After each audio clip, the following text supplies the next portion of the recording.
Bueno, estamos ahora con Ana Stoll, que es Social Media Manager en Cedemon. ¿Cedemon Exacto. se dice bien? Cedemon, Cedemon, Cedemon. Cedemon, Cedemon, Cedemon. Cedemon. Una de las empresas líderes en lo que es el sector de hosting en nuestro país. Eso Entonces, bueno, intentamos. son muy conocidos. Antes Isma está haciendo publicidad un ratito aquí ante la cámara. Explícanos un poquito más, pues eso, a qué se dedica Cedemon y el trabajo que tú desempeñas dentro de la compañía. Bien, Cedemon, como bien has dicho, intentamos ser líderes, como mínimo aquí en España. Somos proveedor de hosting y dominios y somos registradores certificados de dominios. Entonces, con estos servicios lo que intentamos es dar soluciones de hosting a todo tipo de proyectos digitales. Vosotros dais aquí en Mr. Q, dais como un asesoramiento integral y nosotros damos el ingrediente, la materia prima para desarrollar estos proyectos. Sería como el punto cero y el punto uno de un proyecto digital. ¿Y tú qué papel desempeñas dentro de Cedemon? ¿Cuál es tu trabajo, de qué te encargas exactamente? Cedemon estamos organizados por equipos por producto, y hay un equipo de marketing, de eco-marketing, y bueno, yo llevo toda la parte de redes sociales, toda la parte online, todo el tema de cuentas digitales a nivel de contenido, etcétera, etcétera. Y bueno, tiene mucho que ver con todo, cómo nos vendemos, cómo nos promocionamos, el tipo de mensaje que queremos, a quién queremos llegar, cómo nos queremos posicionar, etcétera, etcétera. Entre muchas otras cosas. Leía una frase en vuestra web, creo que era, que decía: hacemos lo que nos gusta. Exacto. Este es nuestro claim de toda la vida, porque siempre hemos sido... Cedemon empezó, eso no sé si se nos está permitido decirlo, pero bueno, empezaron súper jóvenes. Es una empresa que tiene casi 13 años ya, pero empezaron 3 socios, 2 hermanos y un colega jugando a los videojuegos, como aquel que dice, en el garaje de casa. Y bueno, empezaron como a soñar algo que empezó con una cosa, acabó evolucionando hacia otra, ¿no? Y entonces pues esta empresa ha ido creciendo con el mercado, ¿no? Ha ido madurando, ha ido evolucionando, y un poco siempre lo que nos ha movido ha sido esta pasión por lo que se hace, ¿no? Y estar muy atento a lo que pasa a nuestro alrededor y adaptarnos a las circunstancias. Ya veréis que habrá novedades. Seguramente el año que viene en este show podremos deciros cositas nuevas de Cedemon. Pues aquí te esperamos en un sofacito. Mejor no es este. Sí, estamos. Y un poco es eso, ¿no? La pasión es uno de los valores internos de la organización. Y bueno, es un poco el valor, este diferencial, porque al fin y al cabo todos vendemos productos y servicios, productos de internet que son intangibles, ¿no? Y bueno, esto a veces cuesta, todos los negocios online a veces cuesta ver la cara a las personas. Entonces, bueno, si te quieres posicionar un poquito por aquí, pues al final acabas llegando, ¿no? Y la gente también ahí fidelizas, y también es importante. Un poco justo te quería preguntar cómo ves el negocio, todo lo que es el hosting en España. Quizá un poco frío, como ves. Bueno, el pastel es enorme. El pastel de hosting como tal, como ingrediente, como materia prima, como te decía antes, es enorme. Y eso es bueno, porque significa que cabemos muchos, y que el reto está en cómo nos posicionamos, ¿no? Vamos a tener que gritar. A ver. Bien, Perdona. Bueno, un poco era eso, ¿no? El reto está ahí, no en vender el mismo producto, sino en cómo lo vendemos, en aportar ese valor diferencial que te hace diferente del resto, ¿no? No se trata solo de competir por precio o de competir por prestaciones, que también es importante, sino el porqué, el nivel de atención, si gustas, no gustas, si la gente se quiere quedar. Al fin y al cabo, los negocios en Internet se basan en confianza. La gente quiere confianza, es una cosa que no puede tocar, que no puede palpar. Entonces el hecho de saber que hay un equipo detrás, un equipo humano detrás, que puede tal, eso realmente a nosotros nos ha funcionado muy bien, y así esperamos que así siga siendo. Y amigos. Ana, yendo un poco a lo que es tu intervención en eShow, ayer tuviste una ponencia, sí. Que si no me equivoco, bueno, era dentro del Fórum de Digital Solutions, era cómo montar tu negocio online y vivir para contarlo. Exacto. Hay muchos muertos por el camino. Bastantes. De hecho es el 4º año que participamos en eShow. Y viene un poco, como todos hacemos, ¿no? Cuando estás de expositor, siempre acabas analizando el tipo de público que viene a visitarte, ¿no? Un poco evalúas este feedback para intentar pues tomar decisiones, ¿no? Al fin y al cabo. Y nos dimos cuenta que venía, hace un par de años, una cosa así, venía un usuario un tanto desesperado, un usuario que tenía como muchas ganas de salir al mundo a hacer algo, por lo que sea, ya sea por la crisis, por circunstancias, da igual, pero y no sabía muy bien cómo empezar, ¿no? Porque tenemos la gran suerte y a la vez la gran desgracia de que estamos sobreinformados, estamos sobresaturados de un poco todo. Sí, a veces te Hay pierdes. muchísima información al alcance, pero a veces cuesta gestionarla.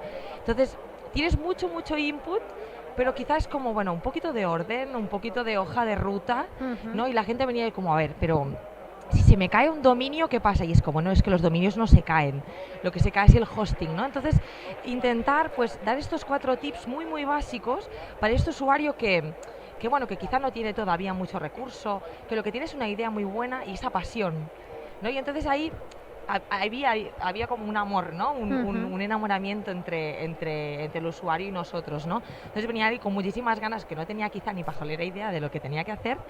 Y entonces, pues, no solo vendemos el servicio, sino intentamos también dar ese punto de asesoramiento, ¿no? Y por eso quisimos enfocar la ponencia por ahí. ¿Cómo vamos a empezar? 4 cosas básicas que debían tener en cuenta, que no debían olvidar, ¿no? Y situar un poco en ese mapa mental cómo debían hacerlo. Y un poco, bueno, que es difícil resumir una ponencia ahora en un minuto, pero para la gente que no te haya visto ayer, ¿podrías decirnos estos 4 tips básicos? Sí. Por ejemplo, es muy básico y cada vez más, debido a esa gran competencia, establecer una buena estrategia a la elección del dominio, tanto el dominio como la extensión como tal, ¿no? No solo se trata de contratar un producto que te dé un buen rendimiento, como lo decía antes, o que pueda competir con precio, sino que realmente ayude a la estrategia empresarial, a la estrategia global de lo que es la organización o el proyecto en este caso, ¿no? La elección del buen nombre tiene que ir acompañado, por ejemplo, si tiene palabras claves dentro del dominio, que haga mucha referencia o que potencie mucho el branding, si es una de las estrategias que debemos seguir a nivel de comunicación. Tener mucho en cuenta Google, lo que le gusta a Google con todo el tema de la palabra clave y sobre todo también el tema de la extensión, de la nueva extensión, dónde nos vamos a posicionar, si solo en España, .com y .es, si vamos al extranjero, tener muy en cuenta las nuevas extensiones o las extensiones territoriales que encajan con el país de donde vamos a querer penetrar, por ejemplo, ¿no? Si estamos basados en un nombre y lo que queremos es ponérselo súper fácil al usuario, pues intentar buscar esa nueva extensión de dominio que todavía haga más fácil la identificación de dónde estamos entrando, ¿no?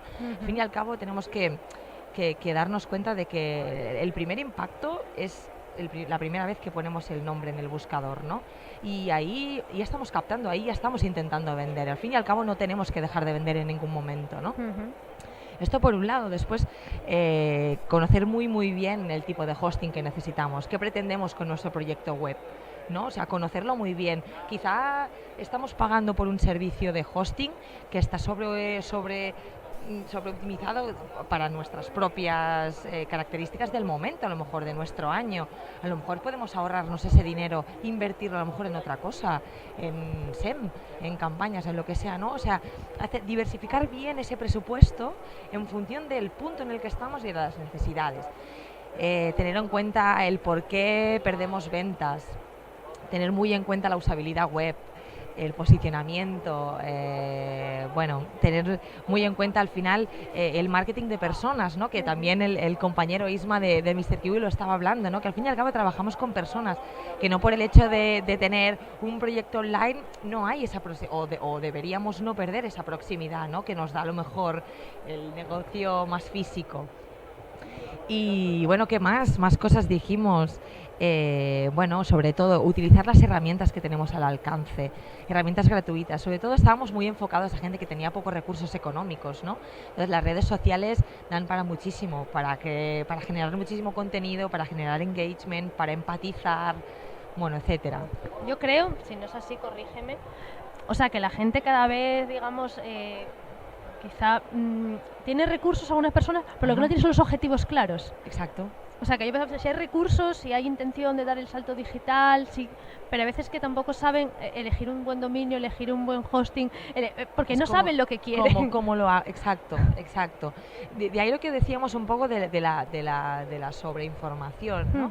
Sabemos que esto lo tenemos que hacer, pero quizá no sabemos muy bien cómo, ¿no? Y entonces yo creo que ahí está la clave o el valor, quizá o uno de los valores más importantes a lo mejor de Cedemon, ¿no?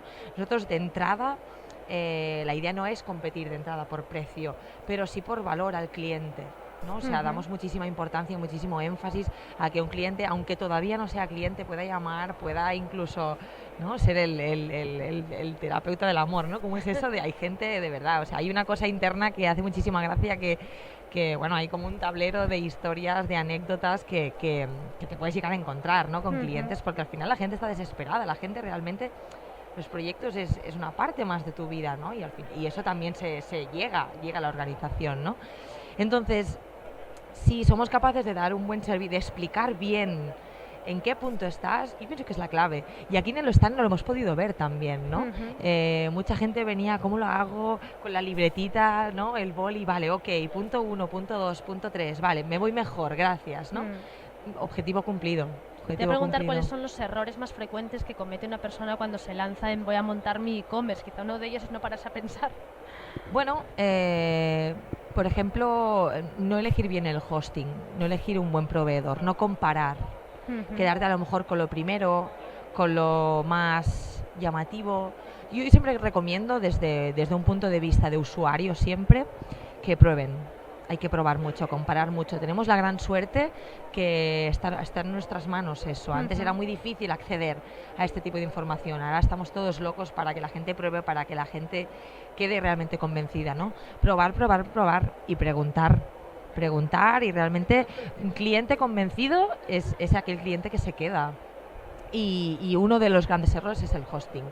A lo mejor, lo que te decía antes, a lo mejor solo empezamos con una web estática, una web puramente corporativa y tenemos un hosting dedicado, es que a lo mejor no te hace falta y te estás gastando, pues no sé, pues un 60 o un 70% de un presupuesto enfocado a marketing que podríamos a lo mejor aprovechar para otra cosa en este año de lanzamiento. Entonces, tampoco tenemos información al principio, ¿no? Entonces tenemos que ir evaluando, tenemos que ir viendo la progresión, ¿no? Y bueno, ese es uno de los errores más comunes. Y hablaba con Isma hace un ratito, yo ayer no pude asistir a tu ponencia. Sí, me lo dijo. Pero él me comentaba que también uno de los temas que vosotros también trabajáis, un poquito guiáis, es el tema de la internacionalización de las empresas españolas. ¿En qué momento están las empresas españolas en este aspecto? De hecho, es una paradoja, ¿no? Porque en Internet parece que no hay fronteras. Y lo que pasa es que estamos en ese punto que no sabemos hasta qué punto es verdad o no es verdad, ¿no? Porque las acciones de marketing, ¿no? Y nos centramos más en nuestro equipo. Al fin y al cabo volvemos a lo mismo, es que hablamos con personas o vendemos a personas, no nos comunicamos igual en España que en Reino Unido, no nos comunicamos igual en España que en Asia, ni en América. El mensaje, la esencia, el branding, el hacemos lo que nos gusta, yo creo que debe llegar a todo el mundo por igual, porque al fin y al cabo es el ADN de la marca y eso sí que lo entiende todo el mundo, es como uno es, pero el mensaje de venta puede mutar. Entonces, eso hay que estudiarlo, eso hay que analizarlo, hay que tenerlo en cuenta. Tener en cuenta la competencia, lo que decíamos al principio de la entrevista, ¿no? El pastel es enorme, cabemos muchos, pero hay países en los que somos más o países en los que somos menos. Entonces, hay que ver cuánto de competitivos somos capaces de ser y en cuánto tiempo para de alguna manera conseguir ese objetivo, porque necesitamos ese retorno, necesitamos evaluar, ¿no? Constantemente acciones, si lo hacemos bien, si no lo hacemos bien, y todo eso está genial. Internet no tiene fronteras, pero las personas sí, de momento, ¿no? Y bueno, y simplemente eso, ya es que nos relacionamos de forma distinta, ya solo con eso ya merece una cierta atención, ¿no? Y ahí un poco estamos en ese punto en el que estamos haciendo recopilación de información. Tenemos ya un par de dianas marcadas un par de comunidades, sobre todo, porque ya no solo se trata de hablar de países, sino de comunidades en Internet. La gente trabaja por comunidades, nosotros sobre todo comunidad de diseñadores, de developers, de sysadmins, de quizá, ¿por qué no?, alguien que tiene agencias, que son resellers, que es estudiar un poco eso, ¿no?, y saber cómo nos debemos dirigir a esta gente para dar en el clavo. Pues nada, por mi parte terminado. Ya me he quedado así con el gusanillo de que cuál será la novedad que nos vais a anunciar el año que viene. No se puede adelantar nada, ¿no? De momento no, yo creo que no. Yo creo que nos van a... De momento está ahí, pero bueno, eso sí lo puedo decir. Estamos trabajando muchísimo a nivel de I+D para ofrecer cositas nuevas, que la gente que pueda ver que tenemos productos y servicios que satisfaga pues un poco todo, estas necesidades, este mercado tan cambiante, y esperemos conseguirlo. Pues nada, el año que viene aquí os espero a todos. Muchas gracias, Ana. A vosotros, un placer.